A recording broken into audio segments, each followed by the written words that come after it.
జాతకాలు ఉంటే కూడా తెలుసుకోవచ్చు అంటున్నారు. ఒకవేళ ఎవరైనా తెలుసుకోవాలి అనుకునేవారు ఎలా తెలుసుకోవాలంటారండి మరి? అంటే జాతకం ఉంటే మాకు చేతికిస్తే మేము చెప్తాం. హ్మ్. అక్కడ వైనాసిక నక్షత్రం ఏది, నిర్జీవ నక్షత్రం ఏది, హ్మ్. యోగి ఎవరు, అవయోగి ఎవరు, బాధకాధిపతి ఎవరు. అంటే ఇప్పుడు దీపం పెట్టాలంటే ఈ రాసులతో కాకుండా నక్షత్రాలతోటే పరిహారం ఉంటుందంటారా? నక్షత్రాలు అంటే నక్షత్రాలు కాదు నేను చెప్పడం, ఇప్పుడు గ్రహం చెప్తున్నాను నేను. గ్రహం. యోగ ఓకే. గ్రహము, అవయోగ గ్రహము. హ్మ్. యోగ గ్రహానికి సంబంధించినటువంటి ఆయిల్స్ ఇప్పుడు చెప్పడం జరిగింది. హ్మ్.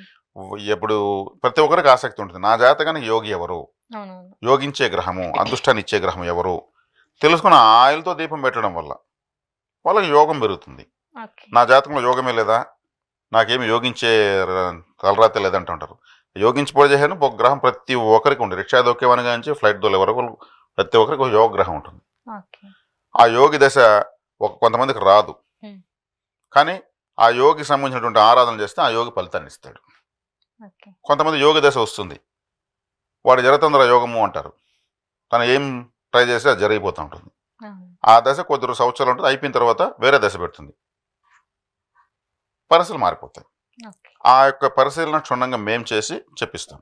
దశ ఏదైనా యోగిని పట్టుకుంటే జీవితాన్ని నడిపించుకుంటూ వెళ్ళిపోవచ్చు.